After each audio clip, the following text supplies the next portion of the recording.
Buenos días, buenas tardes, buenas noches. En este video vamos a dar toda la información y los detalles en relación a las noticias que han surgido en el mundo River durante estas últimas horas. Vamos a estar hablando del probable equipo para enfrentar mañana por la noche a Huracán. Martín de Michelis ya tiene más o menos el 11 diagramado para volver a jugar un cotejo oficial. Será frente al Globo desde las 20:30 por la jornada número 12 de la zona A de la Copa Liga Profesional. Y después vamos a estar hablando de lo que necesita River para clasificar a los cuartos de final. El conjunto de Núñez marcha primero en su zona, pero en definitiva todavía no tiene asegurada la clasificación y debería empezar a sellarla antes de que entremos en la etapa de la fase de grupos de la Copa Libertadores. Después vamos a estar hablando también del calendario que tiene River con 5 partidos en tan solo 2 semanas, de cómo se va a realizar el itinerario que tiene que hacer el más grande hacia Venezuela. Recordemos que por un conflicto que hay entre las presidencias de Argentina y de ese país no puede haber vuelos directos, pero en definitiva River parece que llegó a una solución. Vamos a también estar hablando de cómo se encuentra el campo de juego, de las cláusulas más altas que hoy por hoy tiene el elenco de Núñez y también de lo que le va a deparar al Diablito Echeverri en el futuro, porque el Manchester City, una vez acabe su préstamo con River, ya tiene decidido qué va a hacer con el juvenil. Empecemos. Y vamos a comenzar con el probable 11 que estaría parando el entrenador para visitar mañana Huracán. La idea de Michelis es ponerlo mejor, más allá de que el próximo martes estará haciendo su debut absoluto en esta edición de la Copa Libertadores en Venezuela frente a Deportivo Táchira. La idea del DT es llevarse estos 3 puntos de Parque Patricios como para ya básicamente tener sellada la clasificación a los cuartos de final. Es cierto que matemáticamente no se va a poder decir que River ya va a estar clasificado, pero después les voy a mostrar la tabla de posiciones de la zona A y básicamente consiguiendo estos 3 puntos River tiene un 95% de la clasificación a los playoffs del certamen local prácticamente asegurada, y qué mejor que lograrlo antes del inicio de la fase de grupos de la Copa Libertadores. En cuanto al 11, es cierto que De Michelis tiene que evaluar cómo regresaron los futbolistas que representaron a sus respectivas selecciones en esta fecha FIFA, ya que hay que tener en cuenta que dependiendo de cómo regresen, ahí va a determinar el 11, y además 4 de los 5 que fueron a jugar con sus países fueron titulares en el último partido que River jugó, aquel encuentro con Gimnasia en el cual el Millonario ganó por 3-1. Franco Armani sería el arquero titular, no habría ningún inconveniente con que el Pulpo esté defendiendo los 3 palos. La línea de 4 defensores estaría básicamente confirmada también, con Marcelo Andrés Herrera como lateral por la derecha, Leandro González Pires y Paulo Díaz. Más allá de que el chileno jugó los 2 partidos, no tendría ningún problema en disputar también este cotejo. En caso de que De Michelis lo vea cansado, jugará Sebastián Boselli o Héctor David Martínez. No va a cambiar mucho el esquema del equipo en relación a lo que suceda o no con Paulo Díaz. Mientras que el lateral izquierdo será Enzo Díaz. En la mitad de la cancha, Rodrigo Villagra junto con Rodrigo Aliendro volverían a compartir el centro del campo de juego. Ya es momento de que tanto Villagra como Aliendro empiecen a sentarse en ese doble 5 que sí o sí necesita River, porque la realidad es que han jugado algunos buenos momentos juntos, pero tampoco han logrado tener esa regularidad. Y en estos partidos, que voy a estar contándoles más adelante cuántos compromisos seguidos va a tener que jugar el Millonario, los va a necesitar a los dos en un muy buen nivel.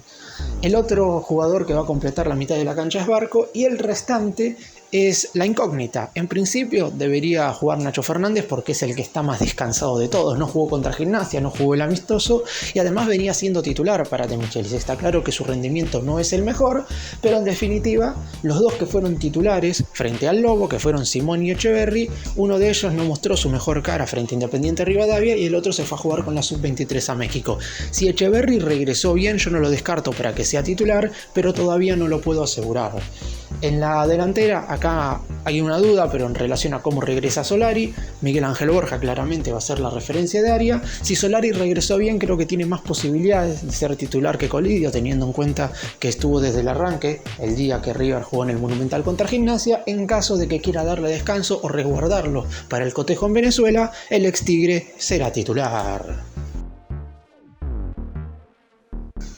Esta es por el momento la tabla de posiciones de la zona A de la liga profesional, que River se encuentra liderando con 21 puntos, tiene la misma cantidad de unidades tanto que Argentinos Juniors como Vélez Sarsfield, pero hay un punto a tener en cuenta y que es que el más grande tiene una muy buena diferencia de gol y eso en caso de igualdad de puntos puede llegar a ayudar cuando se terminen de disputar absolutamente todos los partidos. Recordemos que los que clasifican a los cuartos de final son los primeros 4 de esta tabla, es decir, hasta este momento estaría clasificando hasta Talleres de Córdoba, que también tiene 19 puntos, la misma cantidad de unidades que Barracas, pero el equipo cordobés está superándolo por diferencia de gol. River este fin de semana, sea cual sea el resultado frente a Huracán, no puede salir de la zona de clasificación, porque por ejemplo estarán jugando Argentinos contra Instituto, el segundo contra el séptimo, y Vélez contra Talleres, el tercero contra el cuarto, por lo que River puede ser superado por Argentinos Juniors, por Vélez o por Talleres, por uno de los dos, o a lo mejor por ninguno de los dos, por Barracas si es que gana y River pierde, y hasta ahí, porque por Independiente ya no puede ser superado a menos que el rojo gane por una diferencia de gol verdaderamente abismal contra, es cierto que juega contra Atlético Tucumán, que es el último de la tabla, pero si vemos ahí la diferencia, River tiene más 14 e Independiente tiene más 3, por lo que es verdaderamente muy complicado que en esta fecha, más allá de que River pierda contra Huracán, salga de los 4 primeros lugares, pero la realidad es que si llega a caer frente al Globo y pierde su primer partido oficial en este 2024, estaríamos hablando de que River va a necesitar poner titulares contra Central en la siguiente jornada en el Monumental y también titulares contra Instituto en Córdoba en la última fecha. Y obviamente, teniendo en cuenta que ahora se aproximan los primeros 2 duelos de la fase de grupos de la Copa Libertadores, me parece que la idea es asegurar la clasificación mañana, este viernes por la noche frente a Huracán, y dejar de lado, no sé si totalmente la Copa Liga Profesional, porque River, como dije, tampoco va a tener asegurada la clasificación si gana, pero por lo pronto, por el hecho de tener una muy buena diferencia de gol, esto va a hacer que con 24 unidades River ya esté un pasito adentro de los cuartos de final. De hecho, el año pasado River sacó en estos últimos 3 partidos solamente un punto de 9, porque perdió contra Huracán y Central y empató con Instituto, y le alcanzó esos 24 puntos para salir segundo de la zona A y meterse en los cuartos de final. En esta oportunidad, para conseguir esos 24 puntos, ¿qué es lo que tiene que hacer? Ganarle mañana al Globo en Parque Patricios.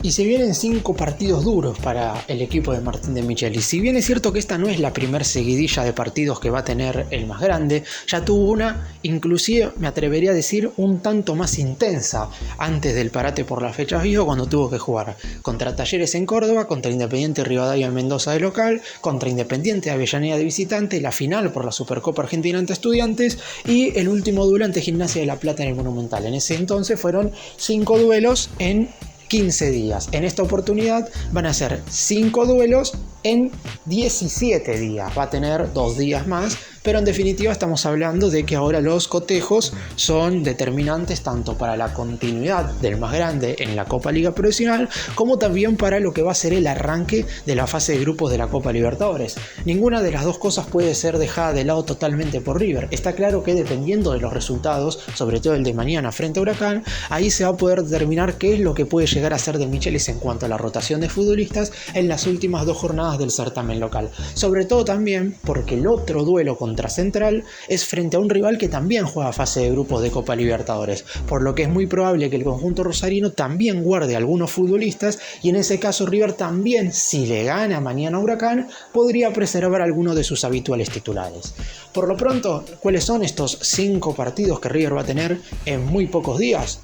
Mañana 29 de marzo desde las 20:30 horas en el estadio Tomás Aduco, River estará enfrentando a Huracán por la jornada número 12 de la zona A de la Copa Liga Profesional. 4 días más tarde, el martes 2 de abril, va a estar visitando a Deportivo Táchira en la ciudad de San Cristóbal en Venezuela por la primera jornada de la fase de grupos de la Copa Libertadores. Ahí va a tener el descanso más prolongado entre todos los partidos porque 5 días después, el domingo 7 de abril, se va a ver las caras contra Rosario Central en el Estadio Monumental, un partido que se va a jugar muy tarde a las 21 horas. Cuando los hinchas se enteraron de este horario hubo algunas quejas teniendo en cuenta que el otro día es lunes, pero como Central tiene que jugar el jueves y el miércoles posterior es decir, este domingo le queda justo en medio de los dos partidos por Copa Libertadores, no hubo otro horario que el de las 21 horas. Igual a River futbolísticamente claramente le conviene porque Central va a estar cansado por los dos partidos a nivel internacional. Posteriormente, luego de jugar con Central, 4 días después, jueves 11 de abril, se viene el debut del más grande en condición de local por Libertadores. Será frente a Nacional de Uruguay en el Estadio Monumental y se cerrará esta seguidilla de partidos 3 días después, domingo 14 de abril, visitando Instituto en Córdoba por la última jornada de la zona A de la Copa Liga Profesional. Y desde que se conoció que River iba a tener que enfrentar a Deportivo Táchira en Venezuela, ya ahí las hinchas se preguntaron cómo iba a ser el más grande para llegar a ese país, teniendo en cuenta el problema político que hay hoy por hoy entre las dos naciones. A poco menos de una semana para lo que será el debut en la Copa Libertadores, la dirigencia del elenco de Núñez está terminando de delinear la logística para saber cómo el plantel va a arribar al país que queda más al norte del continente sudamericano. Es cierto que también el mismo problema seguramente tenga Deportivo Táchira cuando venga a la Argentina, pero ese será recién el último compromiso de la fase de grupos.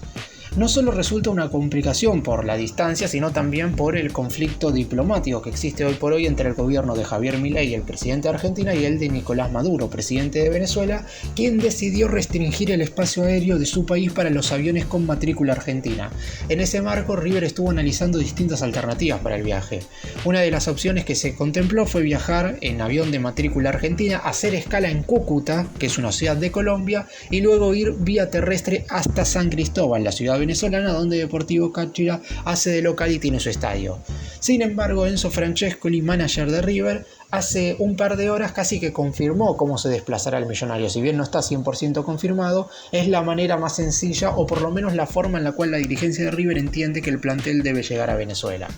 La idea principal es que River viaje en un vuelo charter de matrícula uruguayo-brasileña desde el aeropuerto de Seiza directamente al aeropuerto de Santo Domingo y desde allí un micro hasta la ciudad de San Cristóbal, que son apenas 37 kilómetros. Cabe recordar que el estreno de River ante Táchira está pactado para el próximo martes 2 de abril a las 21:30 horas en el Polideportivo de Pueblo Nuevo, que es el estadio donde jugará el conjunto venezolano. La realidad es que River, teniendo en cuenta que este es un viaje bastante prolongado, deberá salir el domingo, por lo que el plantel es muy probable que pierda 2 días de entrenamientos, y ese también fue uno de los motivos, más allá de lo que fue el desastre de River en Mendoza, por el cual Martín de Michelis hizo que el plantel entrenara el fin de semana pasado. Si no, a River le hubieran quedado 5 días de descanso de 7 días, teniendo en cuenta que el viernes jugó un partido contra el conjunto mendocino y obviamente no se entrenó ese mismo día, por lo que este viaje a Venezuela tiene como aspecto negativo el hecho de que son muchas horas y que la Conmebol encima obliga a los equipos a estar un día antes en el país donde se va a jugar el cotejo, y como cuestión positiva que por suerte es el primer partido del grupo. Los otros 5 cotejos, 3 son en el Estadio Monumental, 1 es en Uruguay y en otro es en Paraguay. Y una de las cuestiones de las cuales se ha hablado en estos últimos días es qué es lo que va a suceder con el Diablito Etcheverry una vez acabe su préstamo en River. Recordemos que el Manchester City compró al jugador definitivamente en enero de este 2024, pero lo cedió a préstamo hasta el 31 de diciembre de la presente temporada al Millonario. Es verdad que hay algunas cuestiones que, si no se cumplen, van a hacer que Etcheverry se vaya de River antes de tiempo y se rescinda la cesión, pero en principio todas esas circunstancias no se van a dar porque el jugador está jugando, está muy cómodo y al City le conviene que gane minutos en River. Sin embargo, para el 1 de enero del 2025, cuando ya se acabe su préstamo, había un par de alternativas. Básicamente son 3 opciones: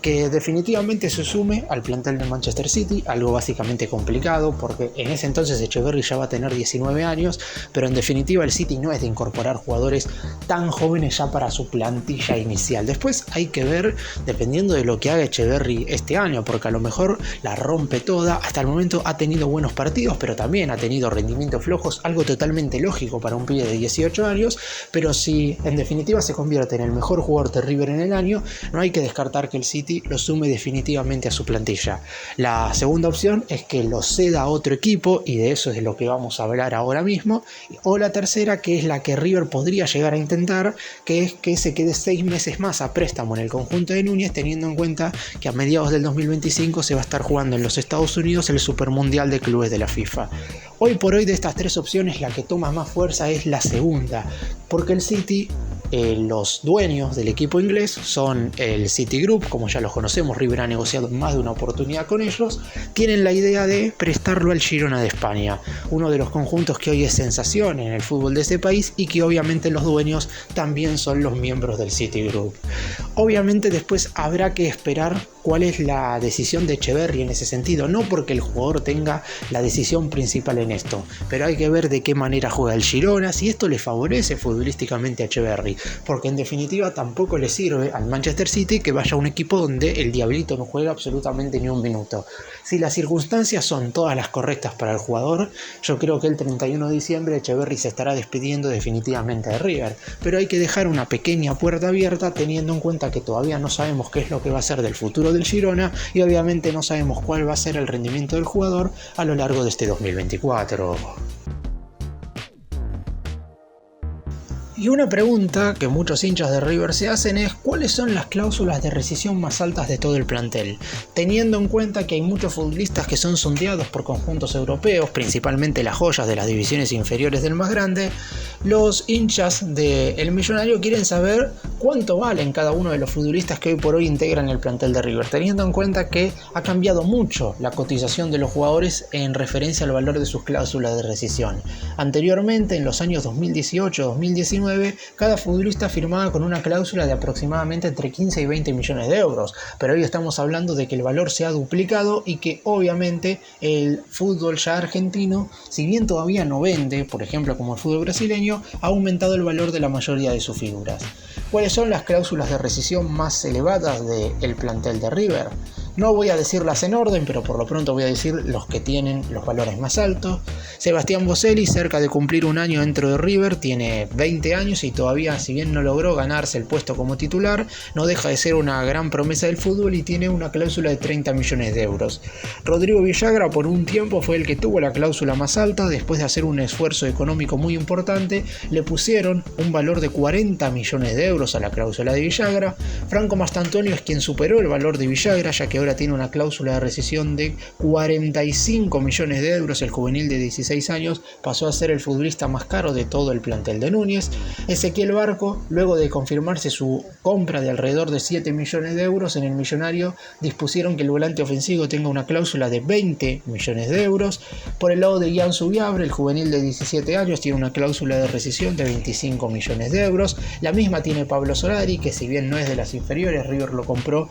en 5 millones de dólares proveniente del Colo-Colo, le pusieron también una cláusula de 25 millones de euros. También está Facundo Colidio, que tras su arribo en junio del 2023, el delantero que despertó interés de muchos de los equipos argentinos, se le colocó una cláusula de 30 millones de euros. Y los últimos dos son otros dos juveniles del club. Estamos hablando del atacante Agustín Ruberto, que ya fue sondeado por conjuntos europeos, tanto por el Brighton de Inglaterra como el Bayer Leverkusen. Tiene una cláusula de 30 millones de euros y podría aumentar en una próxima renovación de contrato. Y el último es Tobias Leiva, que pese a que todavía no debutó como jugador profesional de manera oficial, el extremo del Millonario ya posee una cláusula también de 30 millones de euros.